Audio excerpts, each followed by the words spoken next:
Okay, welcome to California Traditions at San Juan Bautista, and today we're thinking of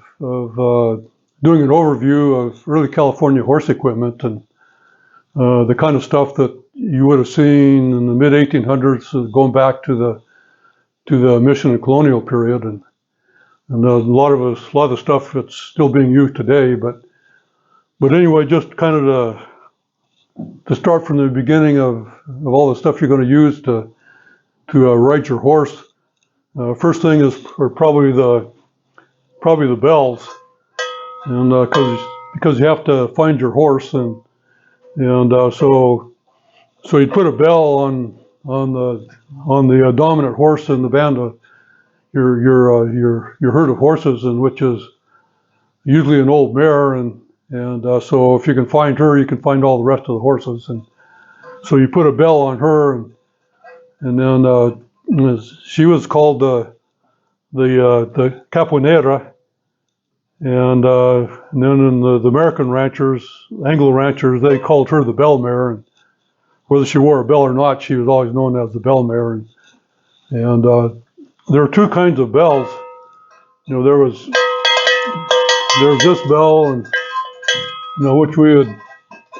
call a cowbell in English, but then there's also the other kind of a bell too, and so in English we'd call these both bells, but in Spanish there were two names, and then this was the sincero. The bell was made out of like sheet metal, and then the bell that was like this was called a campana, and so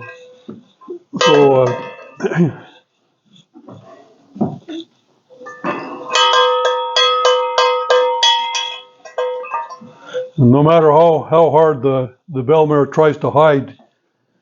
she can't stop that bell from ringing. So if you can't see her because she's hiding, or because it's dark, and because sometimes you want to catch your horse while it's still dark, so you can get an early start on working the cattle, and the bell will give her away.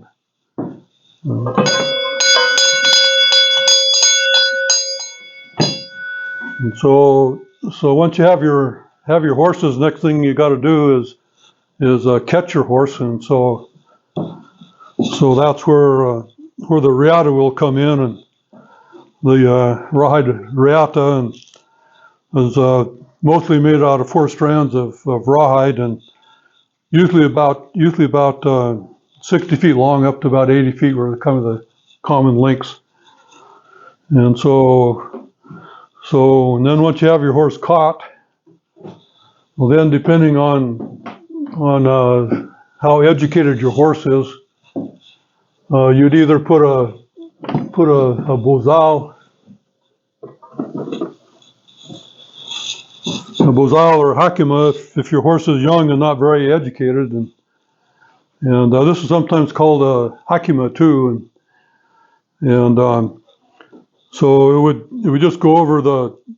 nose of the horse and nothing going in the mouth, because if you have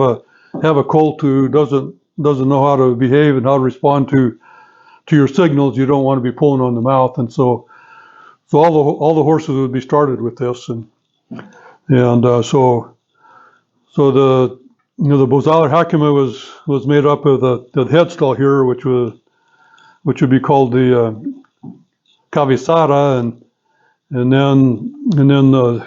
this part here, which would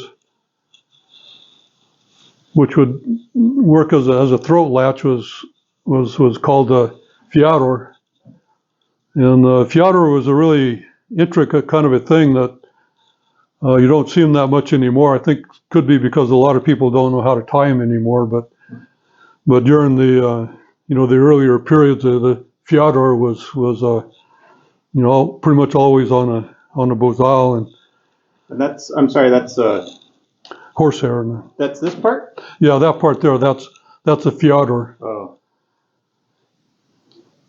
And made out of twisted quarter inch horsehair, and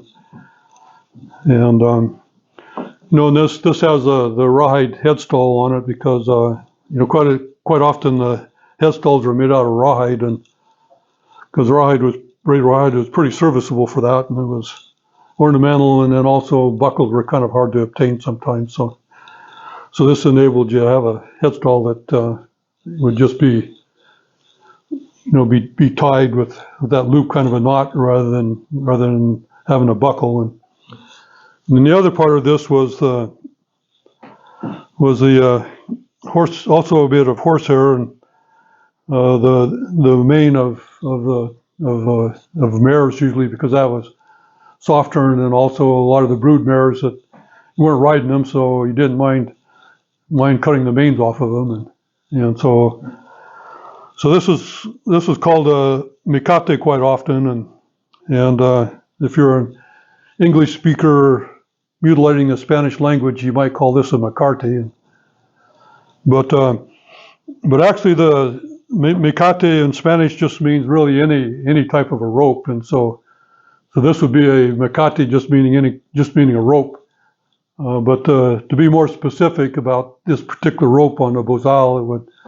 it would be more likely called a cabestro. And so then if you're, what's another thing here?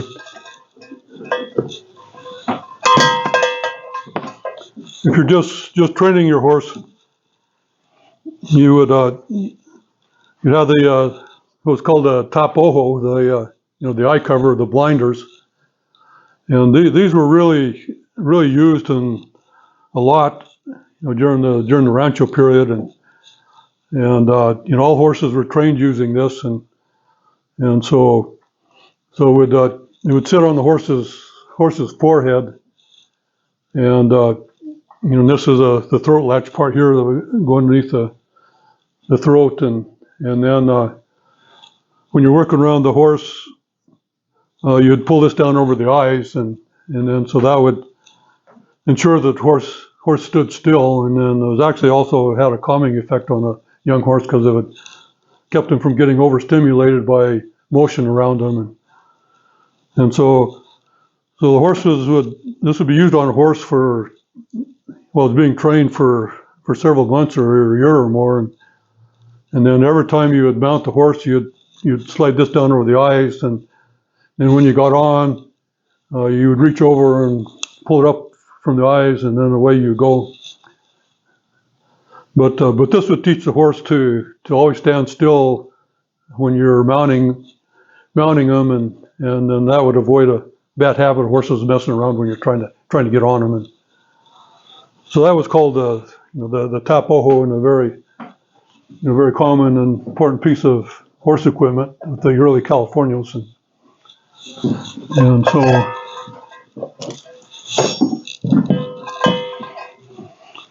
so if your horse was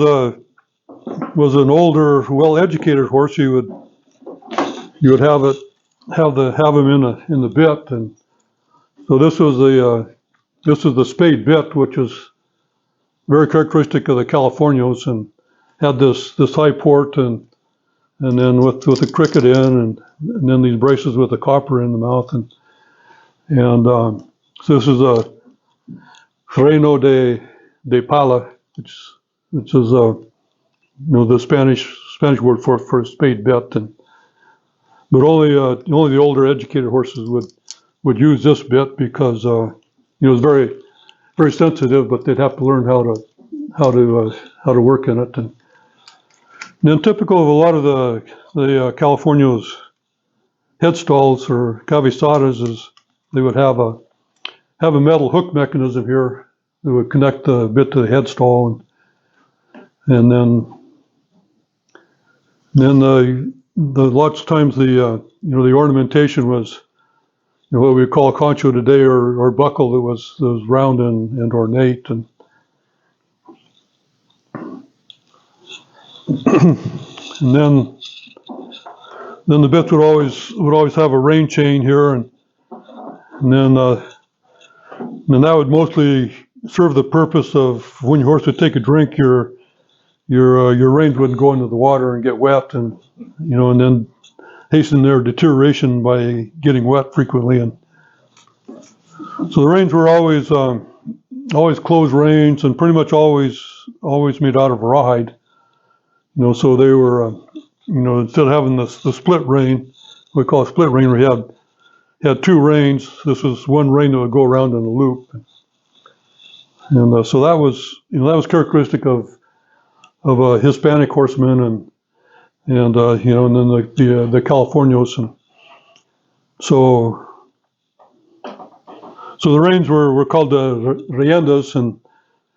then when the English-speaking people learned all this stuff, well, then they started calling them reins, which obviously comes from the Spanish word of rienda.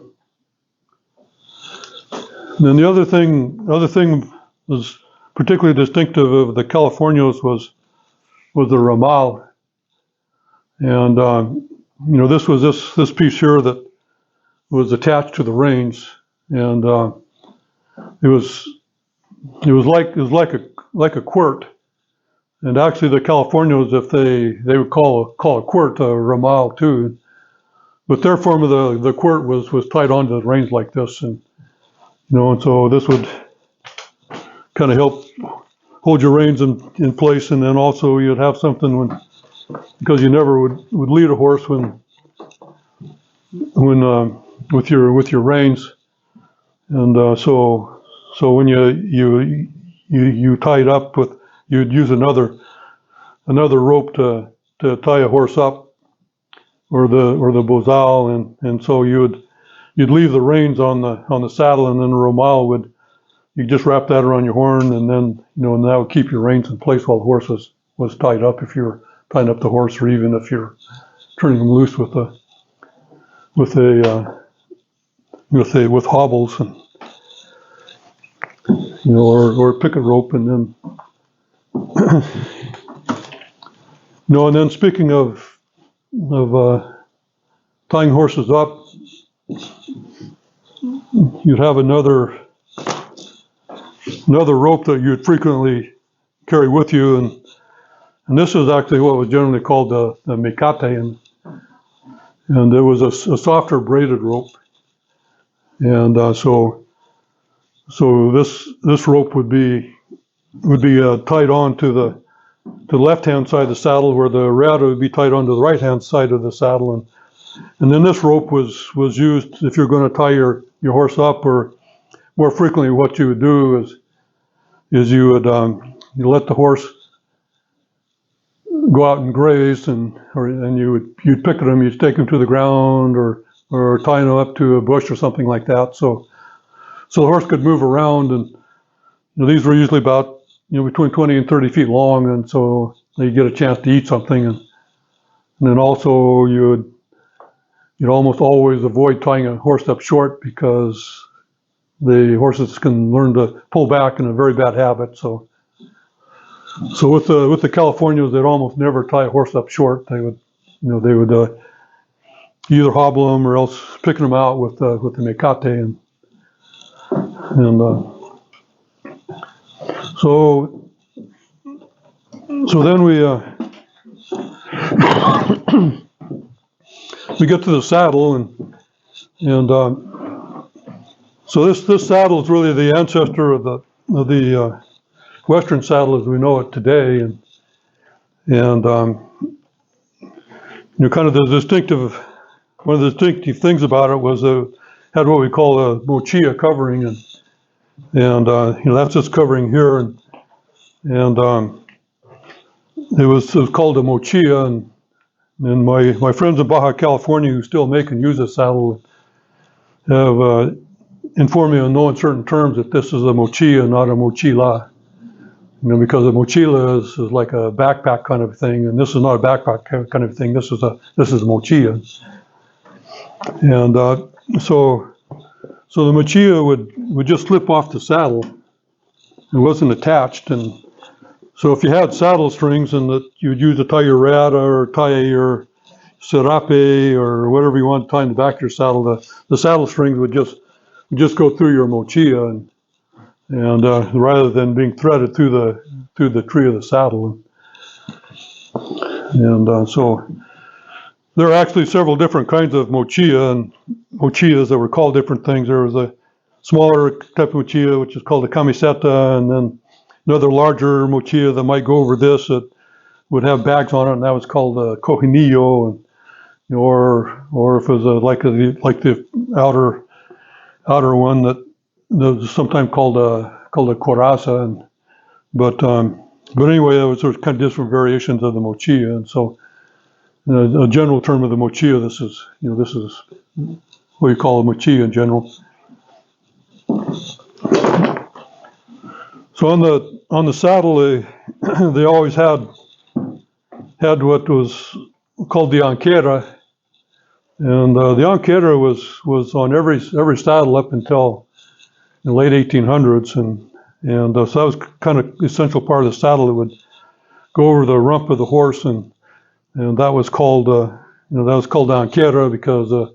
rump was called an anca, so the anquera was what would go on over the rump of the horse, and it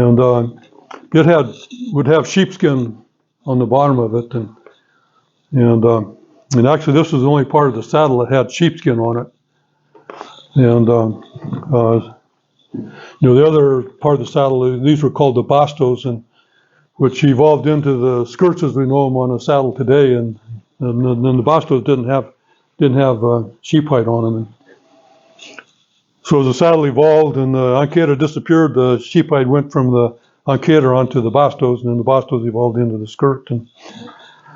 so the arcadera was on all the early saddles, and it had a practical purpose. It would, when you tied things on the back of your saddle, it would keep it off the sweat of the horse, and also if sometime, particularly during the fiesta times, the ladies would jump on the horse with you too, and so they would sit in the front of the saddle. They always sat in the front, and then the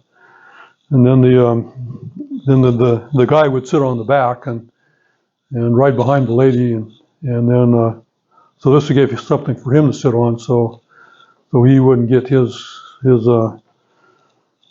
rump all messed up from the sweat of the horse, and so then we can see here too the stirrup leathers, and they were called the arciones, and the stirrup leathers were wider, but they were pretty simple. They didn't have what we call the fenders on a modern saddle,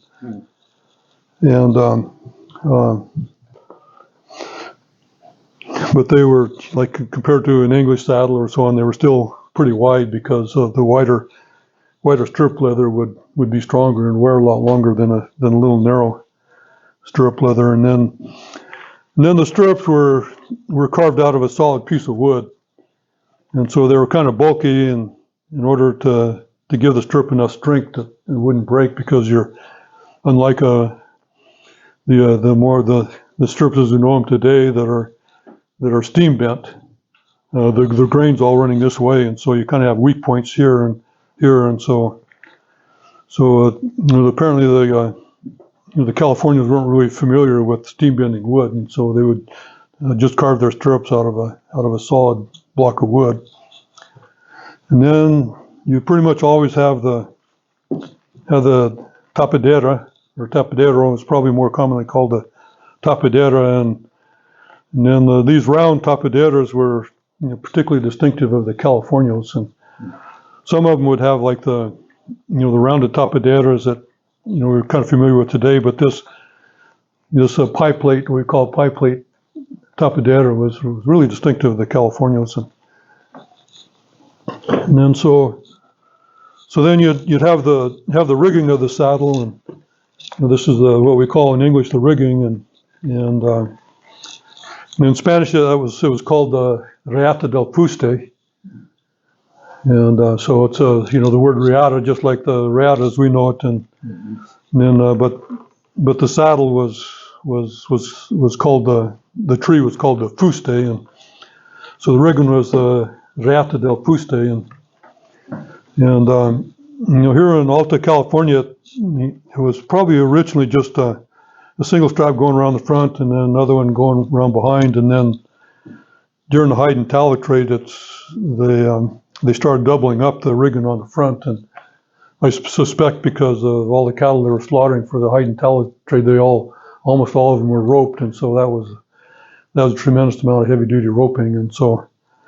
during the ranching period, you ended up having this doubled up front rigging, and then what was characteristic of the Californias too was that the rigging was made so that it would come off the center of the saddle, so you'd have equal pull from both the front and the back of the saddle. And in English we call that center fire rigging, but this is really the rigging that the Californias do. It was all center fire rigging, and so the center fire rigging persisted up into the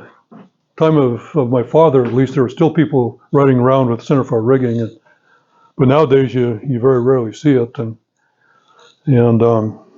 But actually it had some advantages, and especially a lot of the trees weren't really very well made to fit a horse, and so if you had a not very well fitting tree, that you could still get by with it, because the pull wasn't just coming down in one part of the tree; it was pulling down from the whole length of the tree, and so that would make it a little bit easier on the horse. And and even with a good tree, it would have some advantages in that it would for long hours of riding, and would be easier on a horse, but they were if you're not used to riding with a center fire rigging, they're kind of hard to get used to riding at center fire rigging. They were cinched up pretty tight, which being on the horse further back, right in the middle of the belly, actually is where the cinch would go, and there's more flexibility here, so you could cinch up a horse pretty tight without bothering it with the center fire cinch. But in modern times, we're just not used to generally to cinching up a horse that tight. And then the latigo. These were called the latigos, and just like we still call them today, even in English, the part that would connect the cinch up to the rigging is called the latigo. And then you had the latigo, which was the near side latigo, and then on the other side you would have the other latigo, which would be called the contra latigo. And the cinches, the early cinches were woven and out of horsehair, and they were pretty hard cinch, and really tightly woven and thick out of horsehair, and so they lasted a long time. They would last for years and years and years, and whereas the modern string cinch, you don't get much use out of them. You have to keep replacing your cinch. But this cinch worked just fine with a center fire saddle when the cinch is put up towards in the middle of the belly of the animal, and they wouldn't cause any trouble.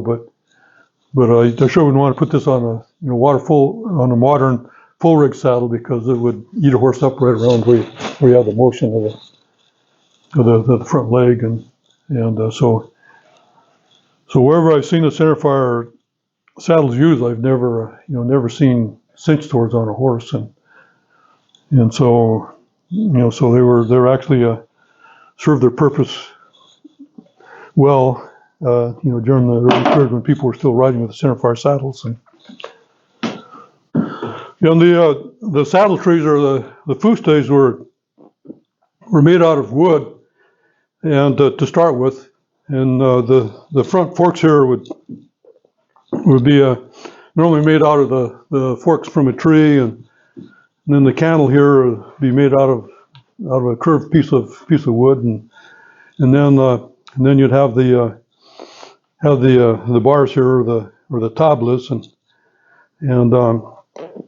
so once you got your wood pieces all carved out and put together, and typically there were no nails in these trees, and so you just peg them together, and then you cover that in wet rawhide. So you'd sew the wet rawhide all around the wood, and encase all the wood in the wet rawhide, and then allow it to dry. And as it would dry, it would shrink and get really hard and strong. And so so that's what would really hold the saddle together. And then that was kind of a major innovation, it seems, with the with the vaqueros in the New World, and because without this rawhide covering, the saddle tree's just not strong enough to stand up to roping, and so here in the wide open spaces of the New World, where you had cattle running out over across the desert and the plains and so on, and you had to rope them, and so because you didn't have corrals or places were very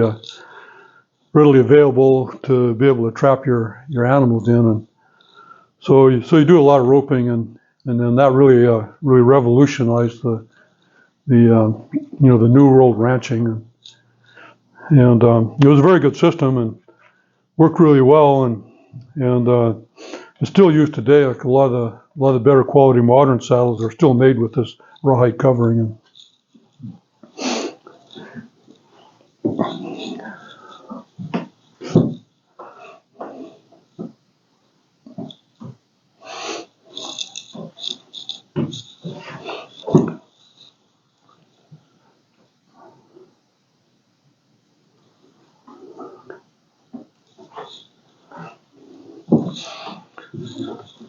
And very, very similar to modern saddle tree, and the horn was a moderate size. They weren't really large, and very much like a lot of saddles, modern saddles, the shape of the horn, and then the cantle here would normally not be dished like you'd see in a modern saddle. They were normally flat-faced cantles, but other than that, they were really very much like the saddle trees we still use today.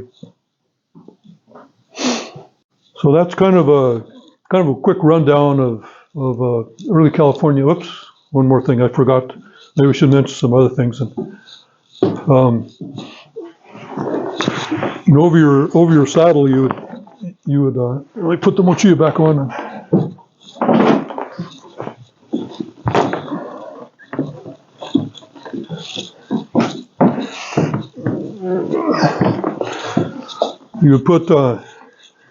You'd often put these on, and these are the forerunners of the chaps as we know them today, but they were called Armas, and so they tended to be very large and pretty heavy, but you didn't wear them; they stayed on the saddle, and so.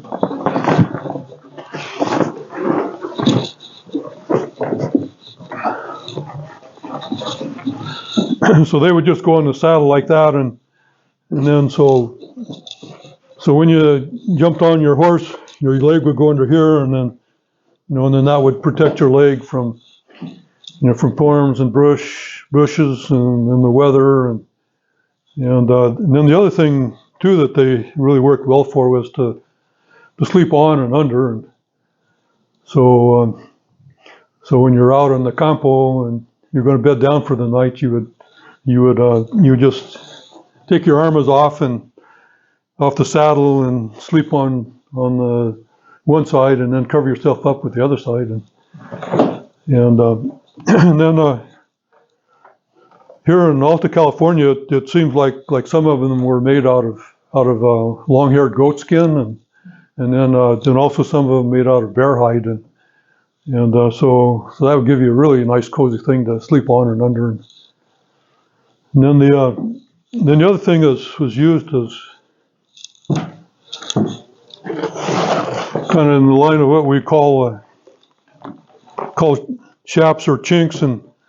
these were particularly common when people were mule packing, and because you could wear these, and then it give you some protection when you were moving boxes and cargo around that you were packing on your mules, and so they're very much like our modern what we call chinks, or some places they're still called Armitas, which was the original name for them. And so you had the Armas, which were the big things, and then you had the little things, which are called Armitas or little Armas, and then they were basically kind of a split apron, and then they would have the ties, and so instead of buckling them on, you just tie them on, we take these strings and bring them around front and then tie them up in the front.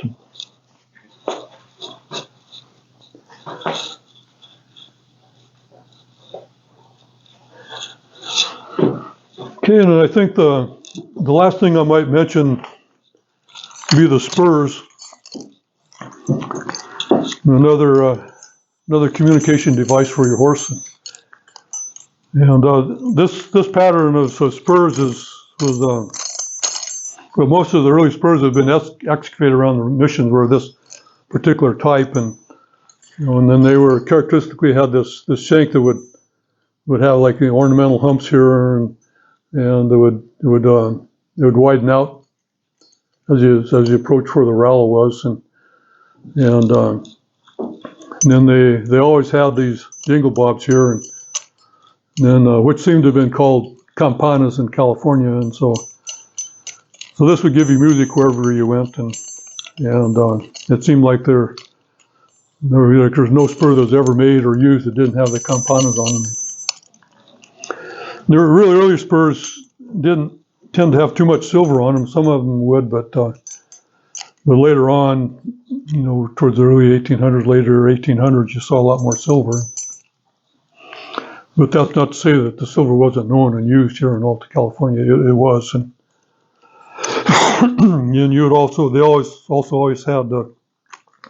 this chain here, and heel chain, but it was really long, a loop underneath your heel, so it didn't serve to hold the spur at all. It was just there for fun of it, I guess, or ornamentation. And then also this would clap against your stirrup and give you some more musical effect, I guess. And then they have the solid buttons, and then here rather than a swivel button, and then the spur straps, which were buckleless. They would just pardon me, go over the button like that. So it was quick on and off. Because you would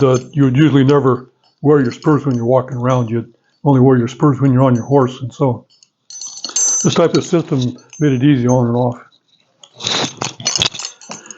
So the spurs were called espuelas, and they usually always had some kind of ornamentation. Even if they didn't have silver, they would have kind of ornamental engraving or filing on the parts of the spur, and they usually always have a narrow heel band here.